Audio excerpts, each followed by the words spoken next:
The title for this symposium, Learning and Love's Reimagining Christian Education, is a theme that resonates with CHC's core mission and values.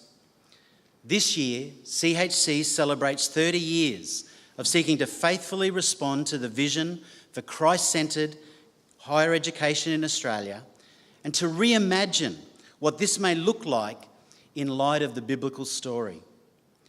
We're delighted to host this symposium and look forward to getting to know each of you and learning so much from you over the next 2 days. Our symposium chair, Dr. Johannes Lutz, will shortly welcome each of you more individually and personally as a way of greeting the inaugural symposium that we're about to have. But I want to particularly thank each and every attendee for taking the time to participate in this symposium, and for some of you to actually present. Over 40 abstracts were received and accepted, and it is a wonderful, rich diversity, a tapestry of what it means to reimagine Christian education in a contemporary age. Delegates have come from across the city, across the state, across the nation, even across the ditch, our wonderful New Zealand delegates, and of course across the globe as our world-renowned speaker, Dr. James K.A. Smith, and we are just absolutely blessed to have you with us, Jamie, and look forward to your initial keynote. It is a wonderful thing to come together to talk about this theme of learning and loves. I want to thank each of you for your valued contribution to the ongoing conversation, and I look forward to the richness of dialogue that we will take part in over these next 2 days. Learning and loves, reimagining Christian education. It certainly is a rich and expansive theme. In a world where measures of educational success are placed on sterile distribution curves and efficiency models of output and mechanistic compliance, an education of desire is a truly radical thought in this pragmatic and reductionistic time. The foundations of education originally came from that root word, ex ducere, to draw out, to bring forth, literally to bring forth out of the heart a journey of formation, not merely information. Sadly, this grand educational story has become muffled in translation, as many schools, universities and colleges now only clamour for market viability and utilitarian ends in a production line age. E.M. Forster, in his novel Howard's End, juxtaposes these two views of learning by stating, your universities, oh yes, you have learned men who collect facts and empires of facts, but which of them will rekindle the light within? May each of us be stirred, challenged and inspired by Dr. James K.A. Smith's impassioned statement, Christian education is for lovers. And may our hearts be captivated by what this means in our educational communities as we consider it is not whether we love, but what we love that draws us into a larger story, a worthy, grand narrative full of desire, passions, and a telos that captivates all of who we are. May the Augustinian axiom that we only love that which we only know that which we truly love, and the reimagining of Christian education as an education of desire, shaped by loves and for lovers, stimulate rich conversations in the days ahead. Let the reimagining begin, and thank you for your unique contribution to this unfolding story we are about to journey on these next 2 days. I would like to now call upon our symposium chair, Dr. Johannes Lutz, to give a welcome. Thank you, Johannes Lutz.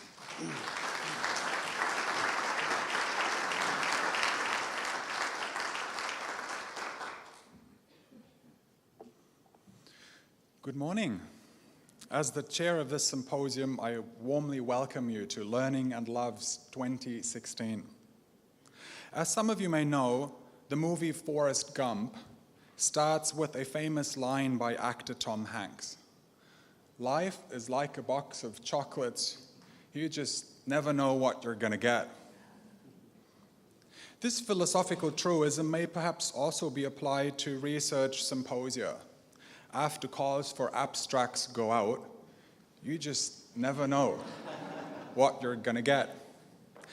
When our call for abstracts went out earlier this year, we had no idea that within the short space of less than 3 months, our preliminary program would be fully booked with 36 featured research papers comprising delegates affiliated with 34 institutions in Australia, New Zealand, the United Kingdom, the Philippines, Germany, and the USA.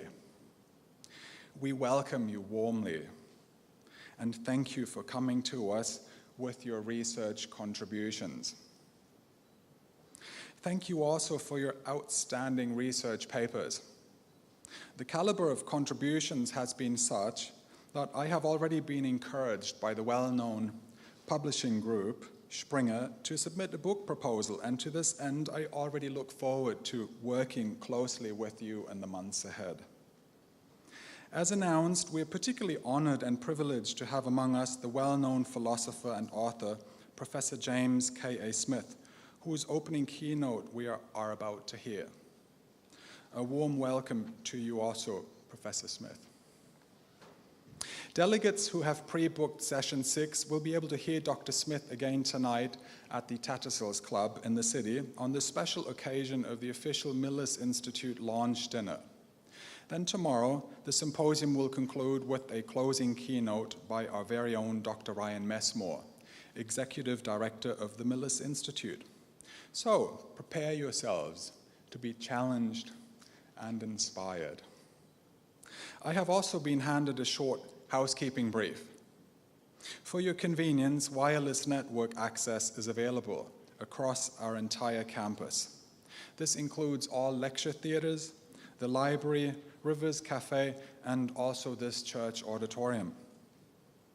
Please also note there are 2 emergency exits that you find at the back of this auditorium, on the right and on the left. Finally, please make sure you remain for some lunch instructions that I will give immediately following our opening keynote session. With a program as rich in content and diversity as you are now holding in your hands, and with various streams promising a range of interesting and engaging themes, it is my joy and privilege to be your host at Learning and Love's Reimagining Christian Education 2016. I hope that your time with us in Brisbane will be a rich time of reflection, connecting, and networking, and that as active participants we can join together in a delightful time of learning from each other. The organization of this event has been very much a collective effort, and it is my privilege to gratefully acknowledge the contributions of our steering committee members, Kirsty Anderson, Aya Bunch, Stuart Charlton, Karen Hills, Brian Mulheron, Jill Simpson, and Julie Webster, as well as our partner and friend, Lynn Donnelly, from Associated Christian Schools. Thank you all for making our CHC inaugural research symposium what it has now become. It is now my honor to invite Pastor Brian Mulheron, Dean of the School of Ministries, to introduce to us Professor James K.A. Smith. Thank you.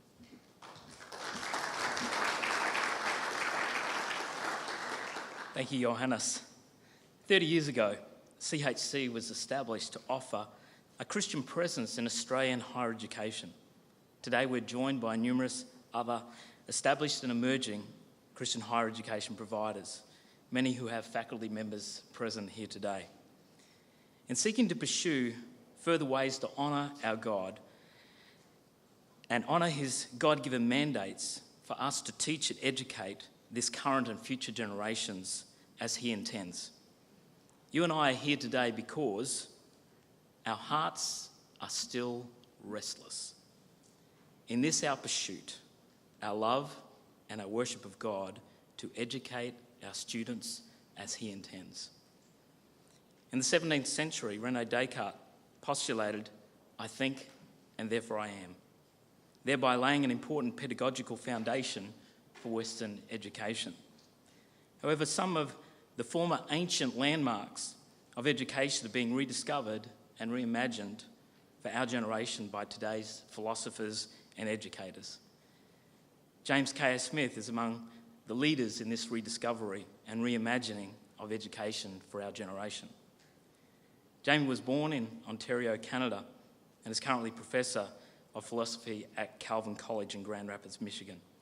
Many of you would have already had a glimpse into his heart, a glimpse into his loves and his passions through his numerous works, and may already have had some of that restlessness abated as he has led you towards that rest in God and his truth. It is my personal belief, and one that I don't hold lightly, and one which I had the privilege of sharing with Jamie last year in presenting him a thank you from the Associated Christian Schools, that in the time to come, Jamie, through his seminal cultural liturgy series, in which I'm eagerly awaiting the 3rd edition, You and me both. may well be remembered as the philosopher who reformed education, or at least Christian education, through initiating a critical shift in philosophy from conceiving human beings as primarily thinking beings to accepting them as primarily desiring or worshipping beings.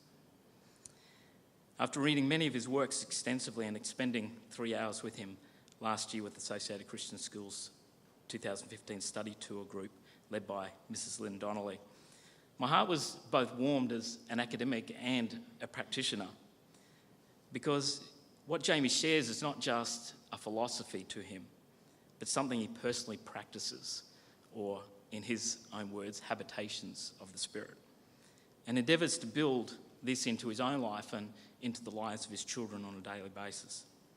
We are eminently blessed to have Jamie present the opening address at this CHC's inaugural Research Symposium, Learning and Love's Reimagining Christian Education. His title, Higher Education, What's Love Got to Do with It? Longings, Desires and Human Flourishing. Please join me in welcoming Professor Jamie Smith. Thanks, brother. Appreciate it. Thank you. Good morning, everyone. It's such an honor and a pleasure to be here. Thanks so much to those who've made that possible. I've already kind of fallen in love with Brisbane. It's a great city. It's a fantastic city.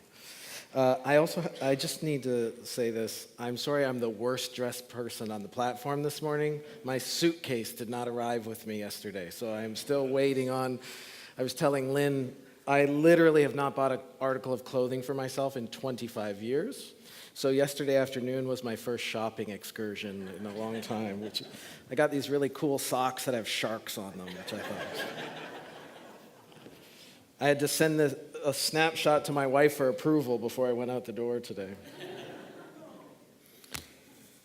So I'm so honored and excited to be part of what you're doing here over these next couple of days, and to see, just try to start a conversation that I think is going to carry on in your work over these next couple of days, and to frame that a little bit. And I'm interested in, what I'm most interested in is getting to the conversation part. We're going to have 30 minutes for Q&A at the end of this, and I'm really intrigued to hear more about the state of education as you know it and where you're coming from.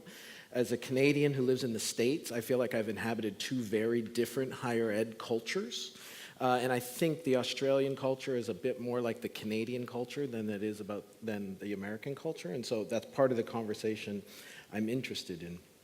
Let me start by saying and working out a kind of axiom, a thesis, that I want to lay on the table as a framework for then diving into some deeper questions. The axiom is this: every pedagogy implicitly assumes an anthropology. Every pedagogy assumes an anthropology. What I mean by that is every philosophy of education, every sort of strategy for teaching and learning assumes implicitly, tacitly, often in unarticulated ways, some model of what human beings are, and therefore what learners are. And it seems to me that part of the conversation that you're having over these next couple of days stems in part from the fact that the university has assumed tacitly and implicitly an anthropology that is actually a lot newer than we might realize, that is contingent and challengeable, and that the legacies of Christian teaching and learning work from or ought to work from a fundamentally different anthropology or model of the human person. For the most part, the university as we know it, that we've inherited, and that is the water in which higher education swims, is largely now a German production. That is, the model and assumptions of what a university ought to be largely are indebted to shifts that took place after the Enlightenment, and in particular in sort of 18th, 19th century German higher education, which was then taken to be a paragon and model that then got exported, especially in the United States, but then I think has had cascading influence even in the United Kingdom, and I think probably here in Australia as well. As an Enlightenment institution, it is the implicit anthropology, the assumed model of the human person is, as Brian mentioned earlier, the thinking thing model of the human person. That is, what the university model as we've inherited assumes is that human beings are primarily brains on a stick. And that the task of education and the task of the university is the depositing of ideas and beliefs and equipment, so to speak, into the intellectual receptacles of thinking things in order to equip them for various tasks. So you get this interesting combination of a sort of intellectualist, that is prioritizing this brain on a stick sort of model of the learner, that then is easily co-opted by and tethered to a deeply pragmatic, utilitarian vision of what education is for. And so what happens is the university as we know it is this Enlightenment institution for thinking things, which is basically a credentialing factory for brains on a stick. But that's not what the university was. It's not how it started. It's not essential to the DNA of the university. So one of the things I want us to come away with this morning is an appreciation for the contingency of the university as we've inherited it and as we are, in a way, forced to play with it, right? Because this model of the university has in so many ways then been ratified by government bureaucracies as the only way that the university can be. But in some ways, what we need to do is push back on that reification of a particular historical Enlightenment version of the university, push through that, and actually remember that the university had a very different beginning. And that the university, in its different beginning, also had a different anthropology. It assumed a very different model of what learners were. There's a fantastic book by Leclerc called I should know this off the top of my the Desire for God and the Love of Learning. The Desire for God and the Love of Learning. This would be a fantastic book to make as a sort of faculty reading group book because it's really a history of the pre-modern foundations of the university as a Christian religious project. And in fact, what it does is it takes the history of Catholic and particularly Jesuit influences on visions of education in Paris to show that at the beginning of the university was not this credentialing factory for thinking things.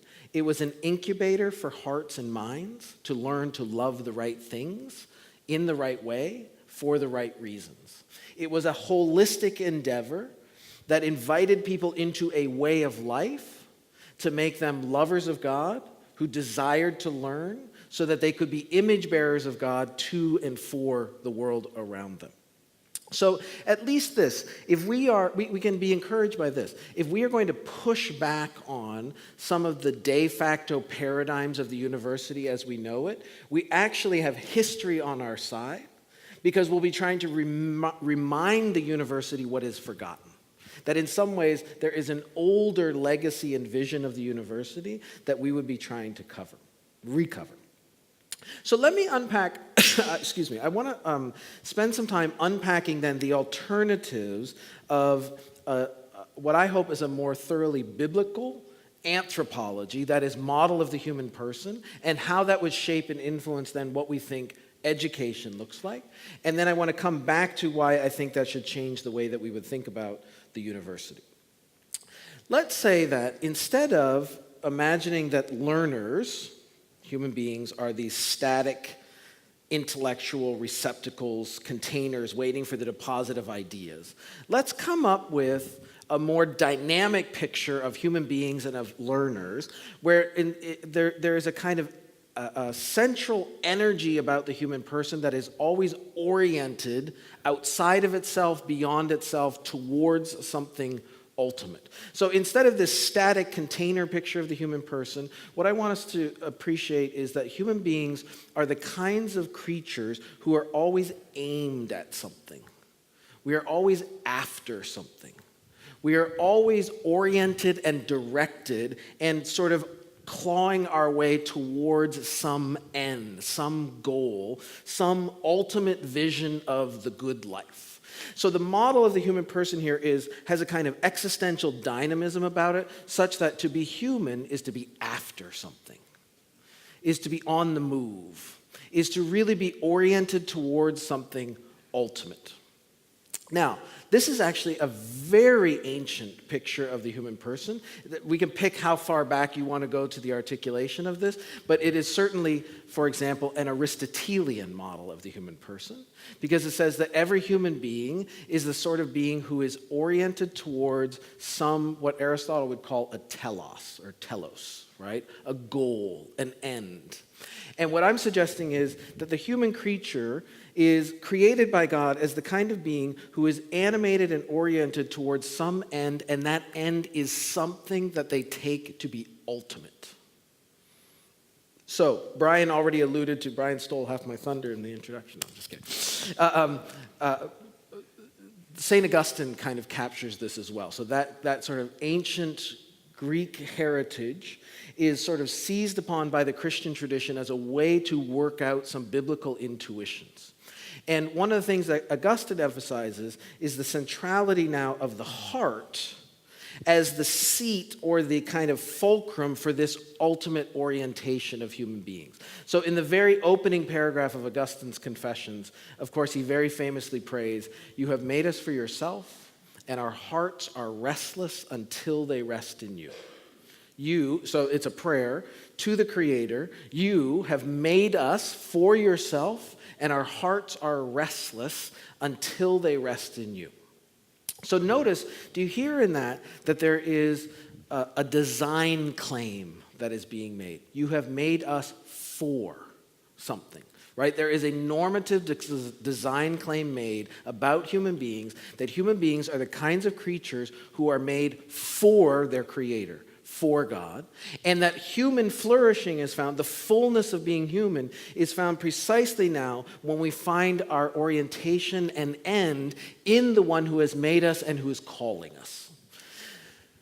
So, you have made us for yourself, and our hearts are restless until they rest in you.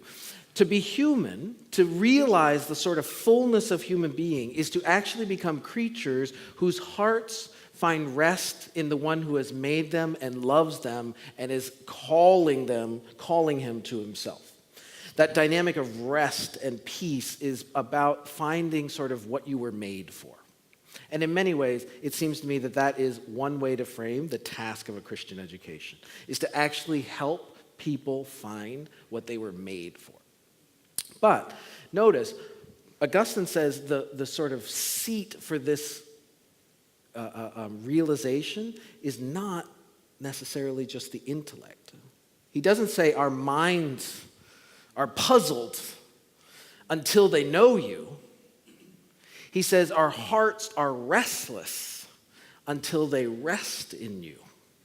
So one of the reasons why Augustine constantly throughout his corpus is going to emphasize this kind of seat of the heart is precisely because this isn't just a question of knowledge. It's not just a question of information. It's not just a question of what I know. It's ultimately a question of what I love.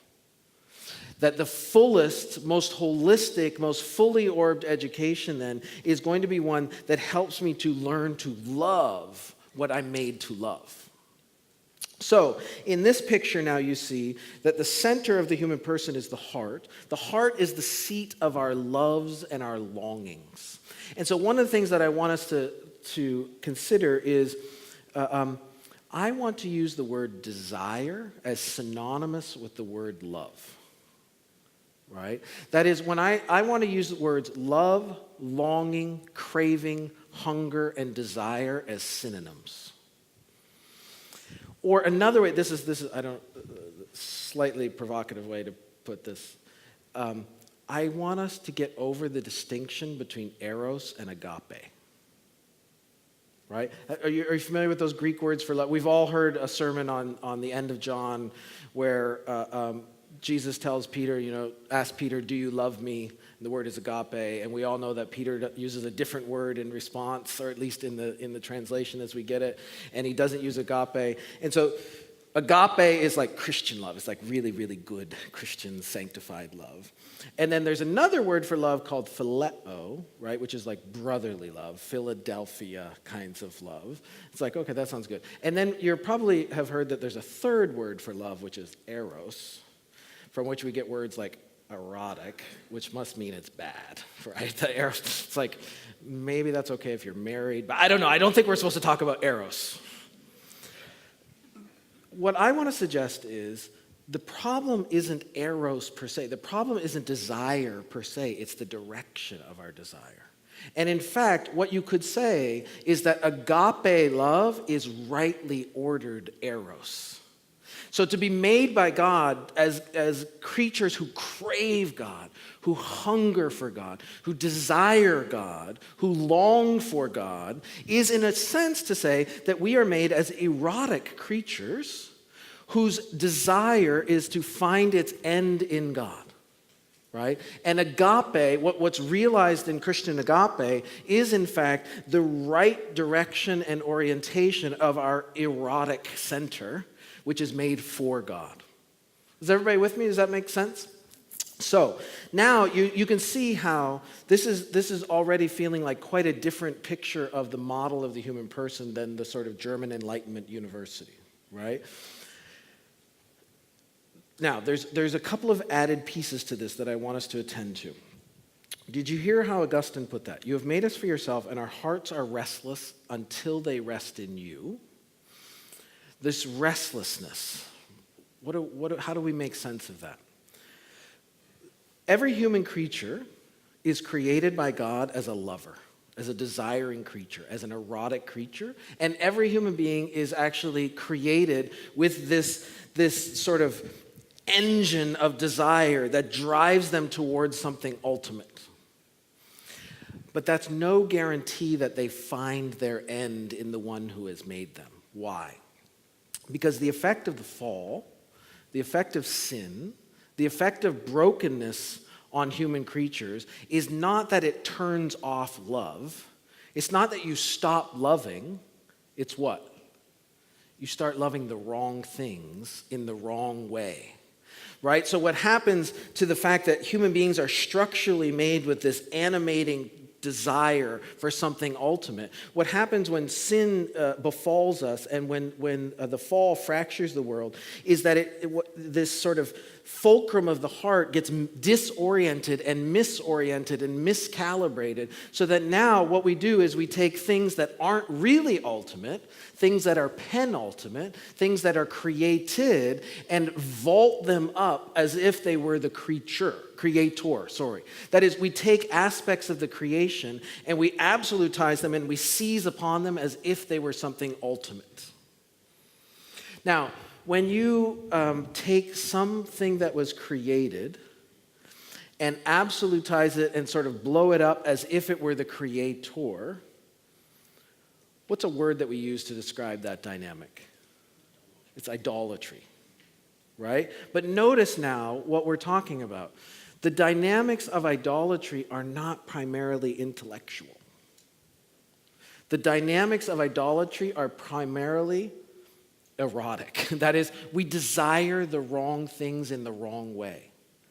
And it's not even that those things are bad in and of themselves. If you love them in relationship to the good Creator who's given them to you, then in fact that's rightly ordered love. But what happens is, in a fallen, broken world, our loves aren't turned off, but they are constantly pulled and misdirected, sorry, jet lag, and pulled in a direction of all kinds of rivals and substitutes. Now, this is where we need to introduce a sort of third piece of this model that I think is crucial. How do I learn to love? If I am what I love, right, I'm not just a thinking thing, I'm a lover. And if in many ways you are what you love, then the crucial question is, well, how does my heart get aimed? How do my loves and longings and desires and cravings get directed? How does this orientation happen?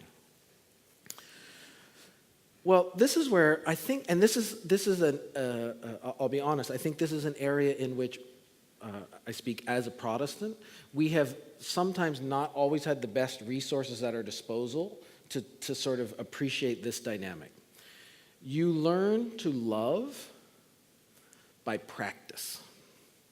That is, your heart, your desires, your ultimate longings are in some sense not just the outcome of ideas and beliefs that have been deposited into your mind. They are more like habits, dispositions, internal inclinations that in fact you acquire through being immersed in rhythms and rituals and routines that over time train your loves, even at, you might say, a kind of unconscious or preconscious level, to be oriented towards something ultimate.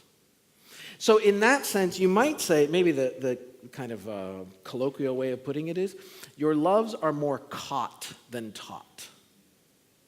Now, I'm saying colloquially because I actually think teaching is exactly what we're talking about here, right? And when we say that your loves are caught more than taught, that's only because we have a very narrow vision of what teaching is.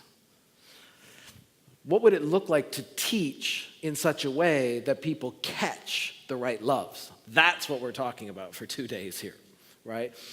But what we need to realize is the orientation of our hearts, the indexing of our desires towards something ultimate, is not just the outcome of what you know or what you believe.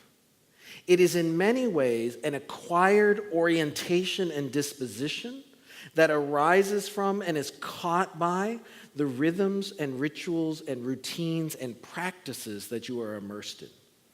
And that aren't just targeting your intellect, but in a way are kind of finding their way to your heart through your body, right? You are conscripted and drafted into ways of life that are implicitly and tacitly teaching you to love something as ultimate, to orient you towards some telos. Now, how are we doing, okay? So remember to scribble down your questions so I can clarify things as we go. So one of the things then I want us to realize is you are learning to love, and our students are learning to love in all kinds of places that aren't schools. In fact, sadly, they might be learning to love every place but school. not here at CHC, but right. There's because this kind of learning of a passion, right? This kind of acquisition of a heart's disposition isn't something that primarily happens through the intellectual receptacle. It happens through this holistic experience in which, in fact, you are being sort of immersed in a story of what the good life looks like, what flourishing looks like. And we don't analyze it this way, but what we don't realize is, in so many ways, all kinds of cultural institutions and practices are really pedagogies of desire that are training us to love some vision of the ultimate, some version of the good life, not because they are targeting our intellect, but because, in fact, they're getting hold of our hearts through a very holistic, tactile, visceral, you might say, liturgical experience that is actually conscripting our hearts and drafting our loves towards that vision of the good life. That's why I want to suggest that in a way, the competition for Christian education is not public education. Or what do you call it here? And do you talk about state schools or public schools? The competition for Christian education is less the other sorts of educational institutions where, by the way, your students don't go because they're in your institutions. It's, in fact, an array of cultural institutions and practices that we didn't even realize were pedagogies of desire that are teaching them to love rival gods, that are teaching them to long for rival versions of the good life. This is why I've called these kinds of cultural practices secular liturgies. Just because I'm trying to name that there's something actually religious at stake in our participation in cultural practices that aren't just something that we do, they do something to us. So, to use an example, some of you have heard before, but it's just one way to sort of concretize what we're talking about. I've had conversations at the dinner table with my kids so that whenever they wanted me to take them to the mall, they would say, "Dad, would you take us to the temple?" Ha, ha, ha. And that came up, they're mocking me as they do this, but that's just parenting. But it's actually a parenting win, because what it shows is something registered in a conversation we had in which I tried to emphasize to them that, in fact, the mall is one of the most religious sites in any city. Why? Because it wants you to love something ultimate. It's not purveying an alternative set of doctrines, right? You don't want. So when I was shopping yesterday, I spent the day on Queen Street shopping district. When you walk up there, it's not like somebody meets you at the beginning of the mall and says, "Here's the 16 things that the mall believes." Do you know what I mean? That's the last thing the mall wants you to do is think.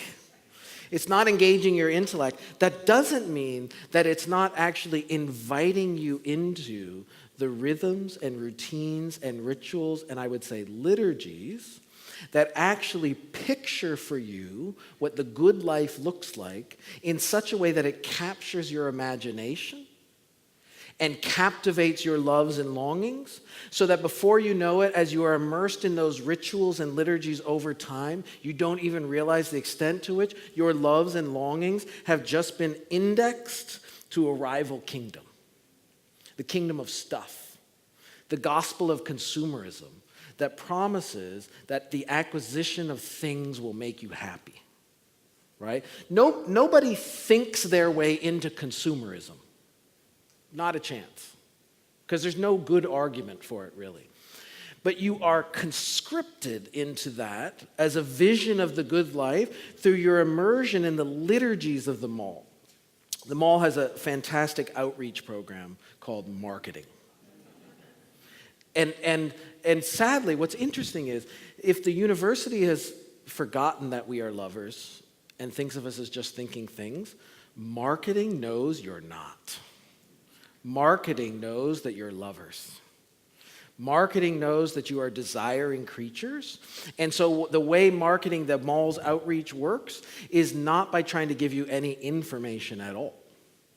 Right? I mean, it's actually very hard to watch a television commercial for some product and acquire information about that product. Have you noticed that? I'm pretty sure this is a universal phenomenon. Instead, what happens is you see a product embedded in a story. And that story is appealing to your imagination. It's appealing to you on this affective level, and it pictures for you a vision of the good life. And you start to, over time, say, that's a place I want to go. I want to be in that story. And you don't even realize all of the ways that you're learning to love an alternative vision of the good life. And it hasn't worked by appealing to your intellect. It's worked by actually capturing your imagination, indexing your loves and longings to an alternative. And it's precisely in the repetition of it, being immersed in this over and over and over again, that you become conscripted into this rival gospel, really. Now, of course, if I ask you, this is the disconnect between what we know and what we love. Right? Because if I ask, you're all, brilliant Christian thinkers and academics, and if I come up to you and I just ask, what do you love? You know the answer, right? You're going to give me the right answer. And I believe you. By the way, I totally believe you when you tell me, I love God, I love Jesus. But the thing is, there can be a gap between what we know and what we believe and what we really love and long for, because we underestimate the extent to which our desires have been co-opted by secular liturgies that have trained us to love other gods. And so part of what I think has to happen in this more holistic model of education is now you see what's at stake here. It's not just giving people new information. It's not just depositing the right ideas and beliefs into the intellect. What we're really talking about is rehabituation. Because love, as we're describing it here, isn't just an emotion, it's not just a feeling, it's actually a habit. Love is a habit in this sense. This is sort of in a technical, philosophical, and historic sense. What do we mean by habits? Habits, I find, by the way, the way we use the word habit colloquially is wrong, but secondly, is very different than the philosophical definition. We tend to describe, so let's see, what would be an example of something? If I always put my left sock on first, right? Which I think I do. Even when I wear shark socks, I put the left sock on first. If I tend to think of the thing I'm doing as the habit. Oh, I have a habit of putting on my left sock first. I actually want us to move away from that colloquial use of the word habit to a more historic, philosophical sense of the word, which, say, Thomas Aquinas or Augustine or Aristotle. For them, the habit is the disposition that I acquire from the routine that I'm going through. So the habit is actually the internal disposition to be inclined to some end. And the way you learn and acquire those habits is then through rhythms and routines that you go through over and over again. I want to call those practices. So the practices that you are immersed in, these liturgies, these rituals that you are participating in over and over again, what they do is they inscribe in you a habitual disposition, a habit, an inner disposition, which then means you become the kind of person whose default leans in that direction. Does that make sense? So when you have the habit, in fact, to have a habit is to actually be so disposed internally to doing something that you do it without thinking about it. Yeah?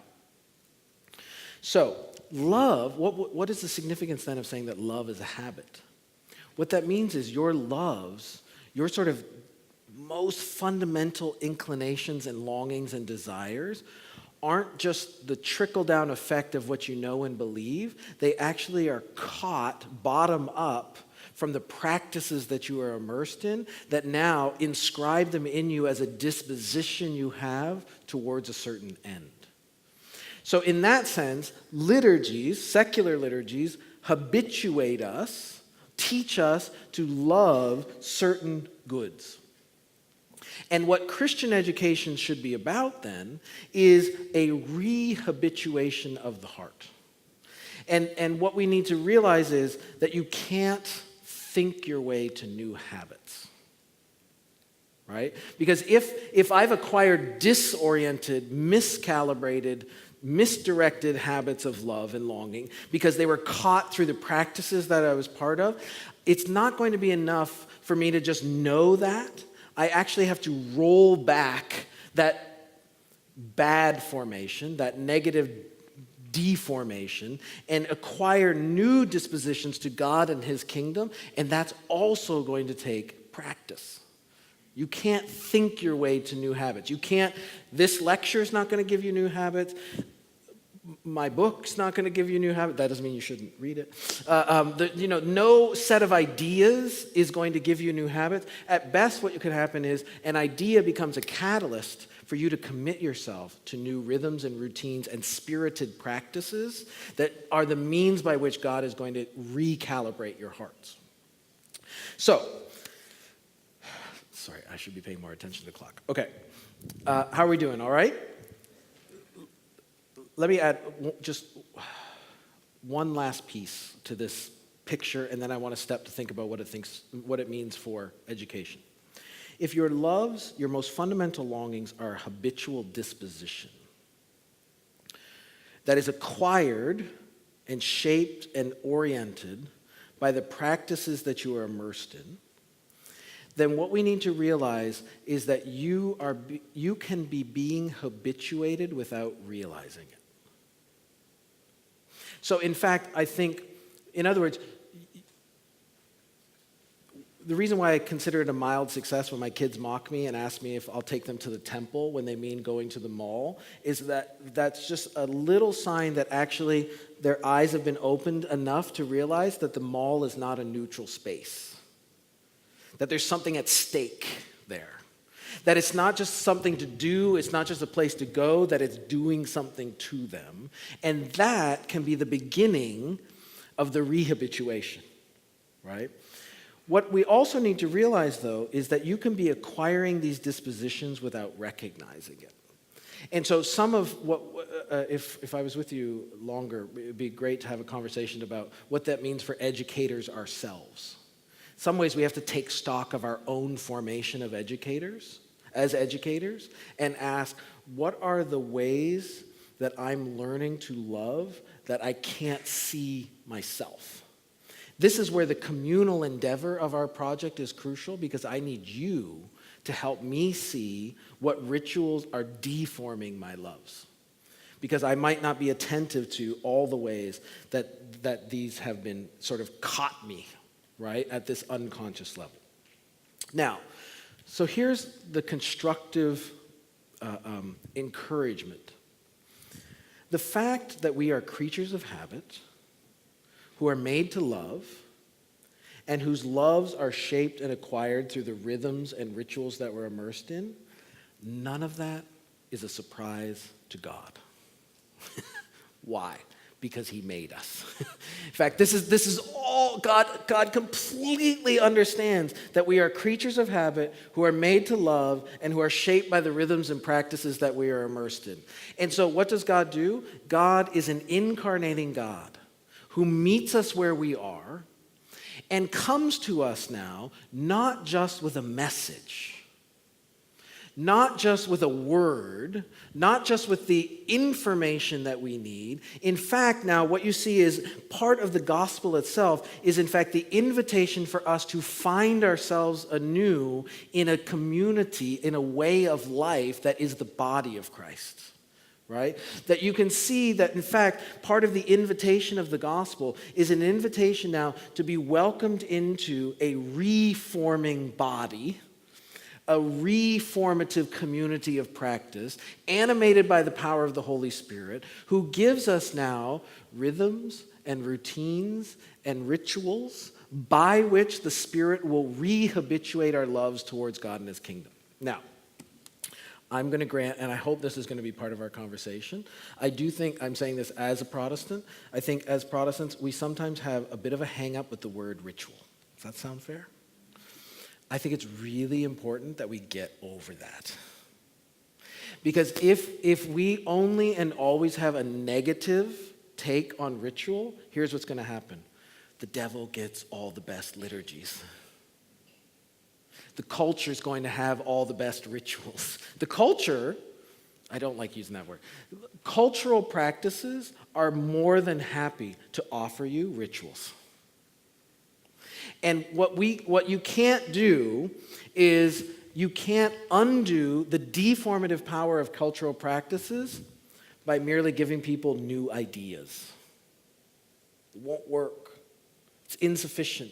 Why? Because we're desirers, we're lovers, we're not just thinking things. And so sometimes I think one of the ways that the church has sort of gone wrong, and in many ways I think this explains our assimilation to culture, is because we thought that the way to fight the fire of cultural deformation was with intellectual information, which isn't bad, it's a good start, but what you actually need is Christ-oriented, spirited reformation, alternative formation, counter formation that is fighting fire with fire by inviting the people of God into communities of practice and, dare I say it, liturgies.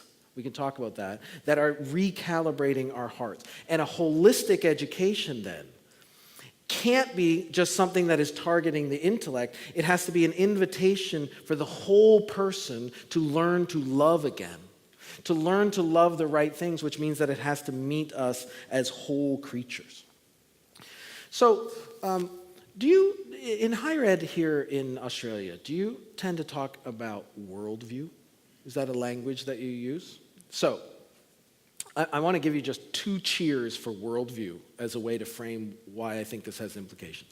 I think the language of worldview has been crucial in Christian education because it emphasizes that, in fact, the goal of a gospel-centered approach to education isn't just a sort of narrow focus on kind of soul rescue, nor is it a narrow specific focus just on a particular understanding of ministry, that in fact God's concern is as wide as the world itself, right? That the gospel has something to say to all of culture, and that there is no learning that isn't animated by some confession, some outlook, some ultimate perspective on things.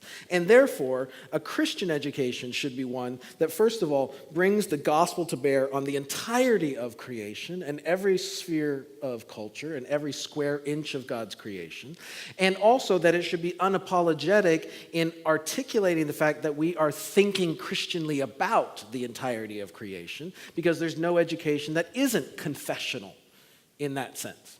Okay? I'm all for that. Here's my sort of brief pushback on worldview paradigms, is that it has also tended to do all of that in a way that is still largely intellectualist, and is primarily focused on then equipping students with the perspectives and beliefs and ideas, a view, right, a world view, to see the world so that they can act in it in a particular way. And because of that sort of narrow bandwidth of attention, it has tended to miss all of the dynamics of habituation, deformation, and reformation of habit. And so I'm not suggesting we need less than worldview. I'm saying we need more than worldview, right? So with all of that right emphasis in place, now let's zoom out and expand the scope of our concern to also see that a holistic, radical Christian education is one that is also going to take into consideration the heart. And by that, I don't just mean an emotional appeal, but in fact, the rehabituation of what we love. So you could think of Christian education here then as sort of, it's a shift in the center of gravity of our attention. So that by the way, I think there is interesting story to be told about Christian higher education. I would love to learn more about the Australian context. In the American context, over the past 30 years, 30 to 40 even, there has been such an emphasis on this kind of worldview approach precisely to motivate Christians to get invested in the intellectual project of the university. And I think that was really, really important at the sort of season in which Christian higher education found itself, to show that Christian scholarship should be motivated by a love of God, right? So did you all ever read Mark Noll's book, Scandal of the Evangelical Mind? It's a very American book, but I think it's had a wider audience. Here, the thing that, my just sort of slight asterisks of concern on that part of the project is that, in fact, what happened in that movement is there was nothing that pushed back on the basically Germanic model of education in the university that was assumed. Instead, what it basically said was, Christians can play the Germanic Enlightenment University game too. And we did.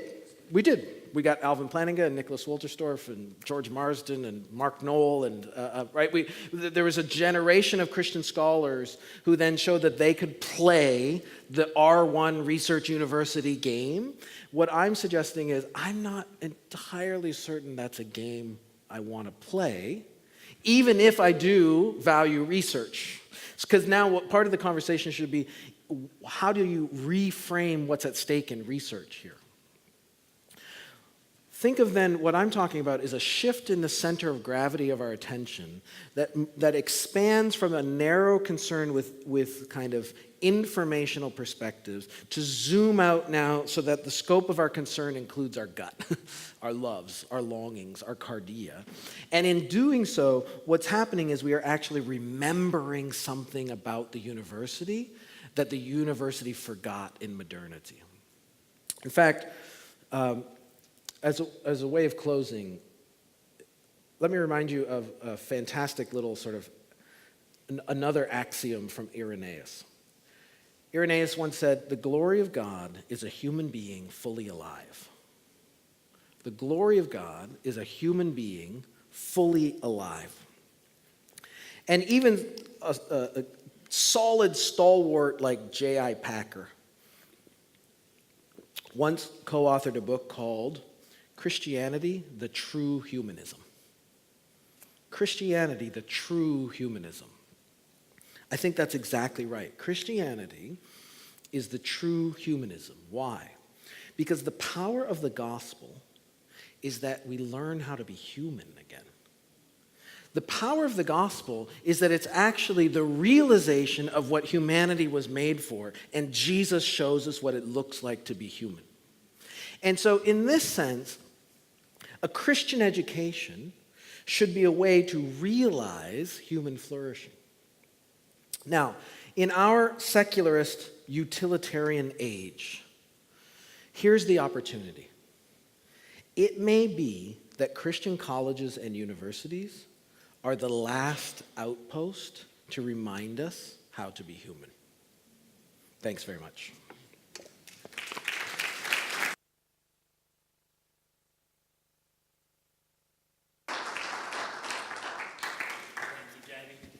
We on? Yeah. Thanks, Jamie.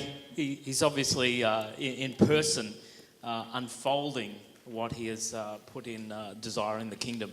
And I think it's always great to not only read about a person's thoughts, but to hear them personally, because you capture something of their heart. And what he's talking about is, that emanates in a community.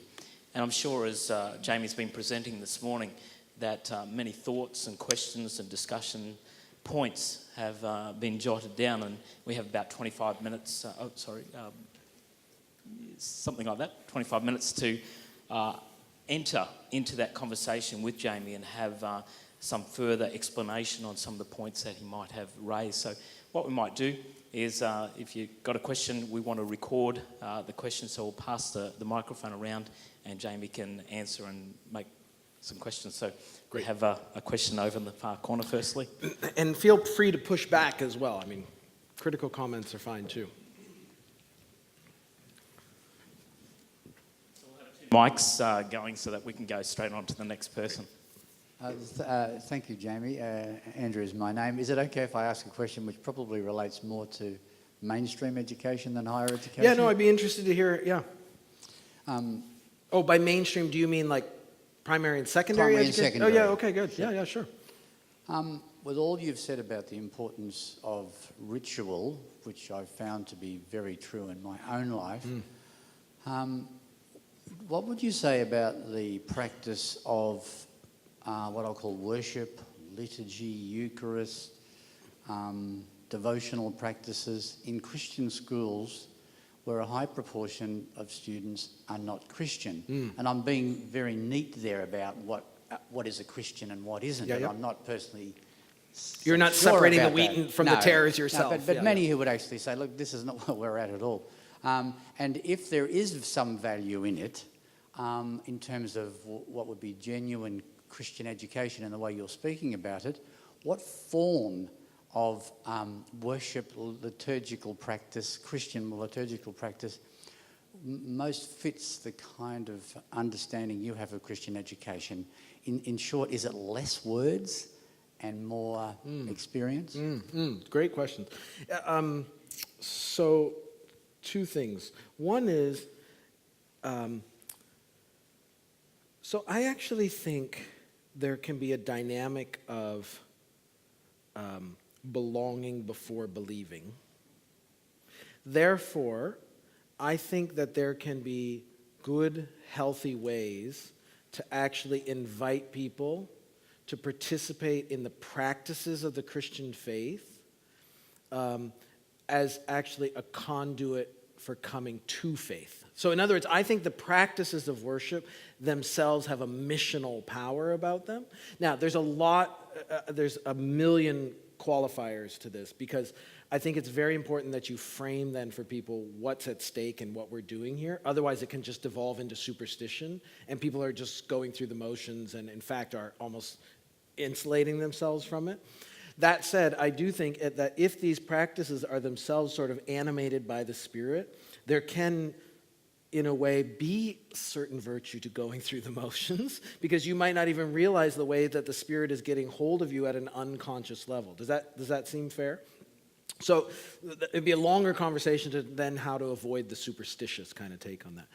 As far as the kind of liturgies I'm practicing here, I do think there's always going to be something about words, only because ideally what I would say is liturgy, Christian liturgy, is the rehearsal of the biblical story in cadences that invite us to inhabit the story and for the story to seep into us. And so there's going to be the scripture is always going to be part of that. But I also think there's always more going on in a liturgy than what is said. Sometimes in this context, one way I talk about that is it's one thing for us to say a prayer of confession together, and I do think that that's a very formative practice. It's another thing to say a prayer of confession on your knees. You're going to figure out I'm kind of a closet Anglican here in a second, but anyway, right? Because there's a kind of posture of humility before God here that, in a sense, my body is catching something that I might not ever be able to articulate in words. But I think there's a lot of practices that can have that sort of dynamic. I actually think there's always more going on in singing than the lyrics and sound of the song, because there's something communal about singing. It's actually another reason why I also think it's very important to be able to hear the congregation when we sing, but that's a different soapbox that I will get off. So yeah, there's much more to be said, but thank you. Thanks, Jamie. This is a very closely related question. I was just trying to work out whether it was still worth asking, but I think it is. Many teachers are in a secular context and have a Christian vision, or in the Christian context as well, there's a diversity of students, such that some come for the quality of their education, but they haven't made a commitment toward Christ. A lot of this language of immersion, inscription, habituation, to someone like Paul Hurst would sound frankly like indoctrination. So pressing a bit harder on what was just asked then, how do you do this in a way that engages reciprocity, to do to our neighbour as we'd have them do to us, to not force upon them something that we would not want forced upon us? How do we, like Augustine would say, actually engage the free will of the person to be able to help them genuinely love because they're genuinely engaged in the choosing process? Great question. And I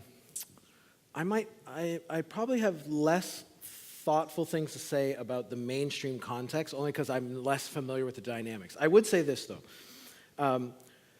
I think it's absolutely crucial that, say, a Christian school, which wants to have a kind of missional openness to others coming in, be very honest and upfront about why we do what we do and what we're sort of inviting people into, so that in some sense the freedom moment is at matriculation, right? The freedom moment is in choosing to come here. And if you come here, know that you are sort of committing yourself to these practices. But I do think, now this is internal to the Christian story itself and to Christian worship, I actually think is a lot of room for people to kind of work out, Lord, I believe, help thou my unbelief. Do you know what I mean? Like, I really think the Christian tradition has the capacity to sort of absorb that. Now, however, I also do think that there is a very important developmentally appropriate curve of making room, especially as, by the way, are you at primary, secondary level, or you're at tertiary? Okay, because I'm thinking at a primary, secondary sort of level, there's a lot of room to think about as children get older, is making more room for them to articulate their questions, even their resistance in some ways, but to also think about this primarily in terms of hospitality. Here's a way that we would like to welcome you into the practices of a tradition. I don't think it's indoctrination in the sense that, interestingly, indoctrination is a particularly intellectualist sort of project, right? Like, it's getting you to think the right ideas. I grant that there could still be a worry of a kind of paternalism about this sort of project. It's just that I also think that that's pretty much a universal phenomenon and risk of any mode of education. I can't think of, if I go to University of Queensland, without question, indoctrination is a risk there. And I actually think that sort of institution, I'm not picking on Queensland in particular, but that sort of institution is probably less inclined to be upfront and honest about what it's inducting you into than a Christian institution, which can be forthright in articulating that in some ways. But I'm not doing justice to your question, because I think this theme of hospitality is really, really important. At Calvin College, where I teach, we've had some Muslim students come who say, if I have to pick between the state university and a Christian university, because there's no Muslim university, we actually want to come to Calvin College. And that's created interesting dynamics for what does it look like for us to welcome other faiths into now what is an unapologetically Christian project. And it's the theme of hospitality that I think has given us sort of legs to stand on. Yeah, great question. Who's ever got the mic is sort of in charge. John, agent provocateur, you referred to aiming, yes, and also God calibrating our yes, heart. With respect, might richer metaphors be that to which we are called, yes, the Creator God who calls me to my vocation, from the Latin vocare, yes, and to listen to the heartbeat of God, than to be aimed and recalibrated, which for me, on my interpretation, are metaphors of recalibration, of aiming at a target. Sorry, I just missed the last part. You recalibrate, so you've missed the target, you've missed your aim in life. Right. And so those metaphors, recalibrate, re-aim, retarget, yes, than listening to the heartbeat of God who loves you. And you who prefer creates the sort of organic metaphor to the, Yeah. We could talk about the preferred metaphor. I'm a philosopher, so I'm terrible at metaphors. But in my new book, You Are What You Love, and I'm going to talk about this a bit at the ACS conference, I'm just trying to suggest a metaphor. If you think of the heart as a compass, and I'm just going at the sense, to be human is to be sort of oriented towards God as true north. Then in that sense, what you could say is going on in cultural liturgies is they miscalibrate the heart compass. So you think it's just a couple degrees off, but when you keep heading in that direction, it's disastrous, right? Because you're way off target. The thing, I guess, that would preserve what you're talking about is God is the way our needle... Yeah, I'm already less convinced of the metaphor, but the needle is pulled towards God as true north precisely relationally. Do you know what I mean? Like there's because if you go with the heart of God, then what I don't know in that metaphor is how you come up with what's going on. Is it cardiac arrest when it doesn't work anymore? What's the account of deformation in that sort of cardiac version of it? But I like it. Yeah, it's great. Jamie, Chris Gilbert, teaching here at CHC. The context for my question is seminary in Philadelphia, where I graduated 2003. In that year, we did a project critiquing the pedagogy of the school. Yeah. And with African students, I was in a group with African students. And agree entirely with your assessment of the German-US approach to it, totally intellectual, and it left the Africans wondering, what the heck is this all about? So I have this pragmatic question, because in facing teaching again this semester, grading students, how do you do it at Calvin, bringing this to bear? Because there's a really significant shift to be made in encouraging them down the track of developing a disposition as well as the intellect. I mean, it's not either or, but it's both and. But how, when all the grading is based on their intellectual performance? Right. That's a great question. And another place where you'll feel that impingement, I think, is, do you all talk about accreditation of universities and things here, right? So accreditation is another way that the behemoth of utilitarianism sort of forces itself on the Christian educational project. Because ideally, what you would hope is that in some ways, grading is teaching students how to love. I don't know if I'm in the best place to talk about this because I hate grading. So how can that be a way to love? It's a really great question. There's something about, I guess I feel like grading is so, though, do you say grading here or marking? Whatever. Is so the sort of last stretch of what has been a whole arc of how you framed the class, that I feel like a lot of it has to do with what have you communicated to students about what matters and what's at stake and why we're doing what we're doing, so that by the time they get to getting graded and getting their marks, you've, in a sense, given them a different story to read what's going on there, right? And I say this as somebody who kind of has a notoriety in my department as one of the hardest graders, but I feel like I really am truly doing that as a gift to the students to kind of pull out of them potential that I think they're leaving on the table. And what I hope is that by the time they get a grade back from me and they've received their C- or whatever it is, there's been enough of a framing of the story that they're actually like, they take that for what it's meant to be, which is, in a sense, a kind of spurring on. Or I don't know, I haven't thought about this that much, but that's a really, really great question. By the way, if you think about how much the Germans, by the way, I'm not picking on German, except that there is this paradigm, but the influence of the German paradigm on theological education is particularly disastrous, because you get this segmentation of the theological curriculum in which practical theology is this embarrassing little stepchild, so that practice kind of doesn't matter in the seminary. It makes no sense whatsoever. Yeah, it's great. I'm Matt Campbell. I'm a broken down political philosopher, University of Queensland. I'm also a Franciscan. I'm not really pushing back here. You spoke warmly of hospitality to Muslim students. And I'm wondering whether you got that from the inclusion ethos of Jesus, who famously included people, which consideration overrode notions of ideological purity that were current at the time.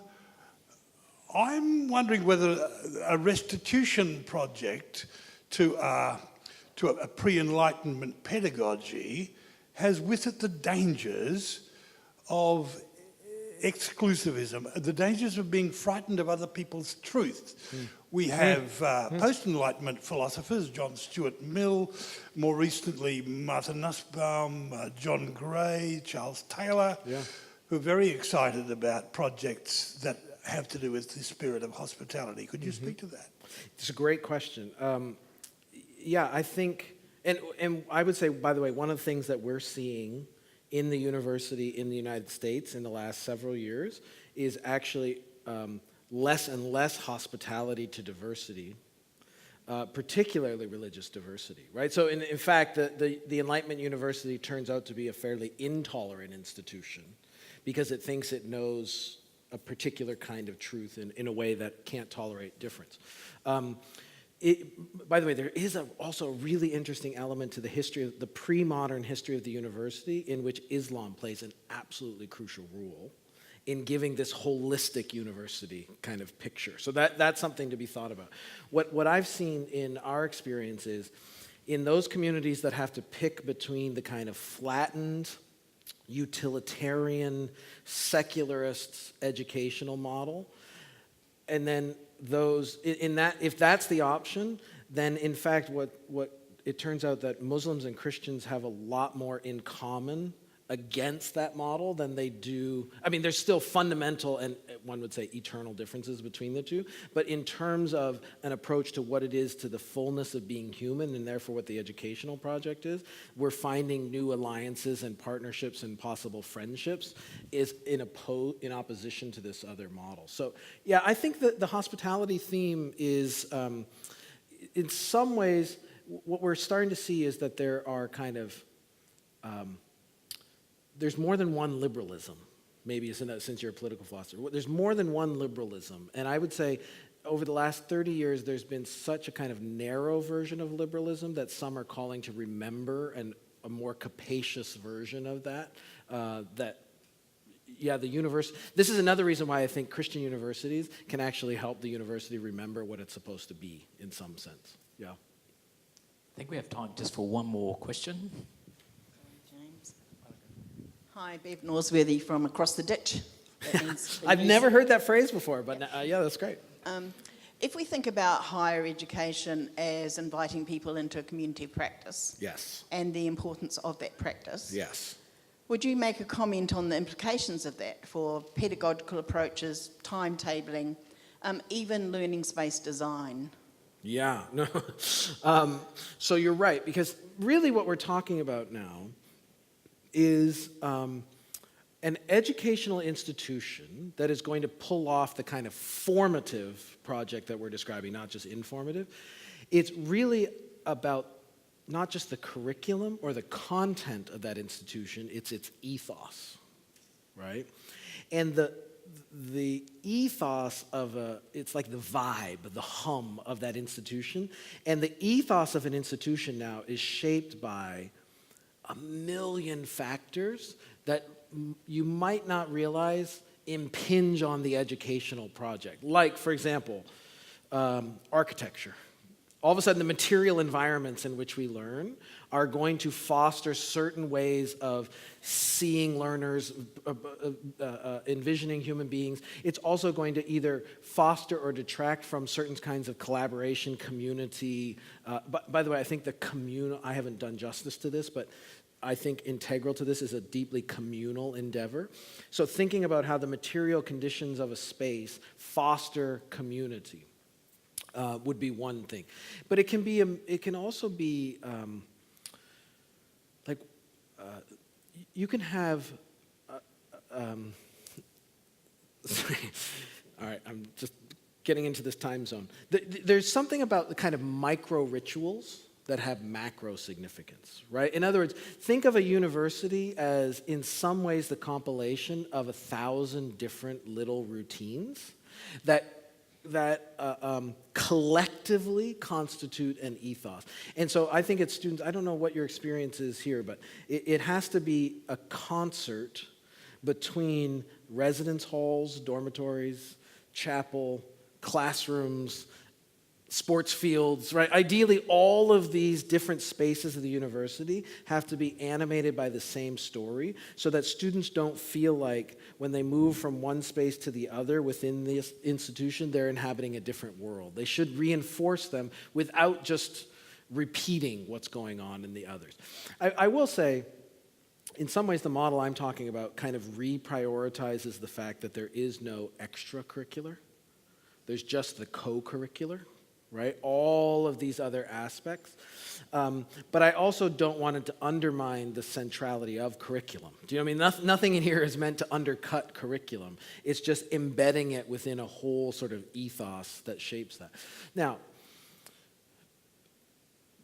given that, you can start to despair, because it's like, well, where do I start?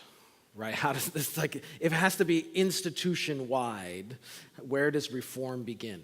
Well, but reform can always begin with me. So I have some authority, I have some agency in the spaces of my classroom, right? And I can start doing what I can to foster this holistic approach in there. And then as my colleagues are doing that, there starts to be this swell. And as people in the residence halls are doing that, there starts to be this swell. And as the chaplains are doing it, and now before you realize it, all of these things are sort of gears moving in concert with one another. So it doesn't necessarily have to be some big campaign rollout where brand new start, we're going to do everything differently. I do think it can happen incrementally, and we can take encouragement from the significance of the micro in that sense. Yeah. Sorry. Great. Well, I apologise that we didn't get to so many of the questions. There were a whole heap of other hands that went up. But I'm sure there will be space in some of the other sessions to be able to put those questions forward, those discussion points forward, and as a community try to think through and postulate some answers properly, or think through some of those things. Jamie, thank you so much for this morning. We have our president, Professor Darren Island, to present a gift to you this morning.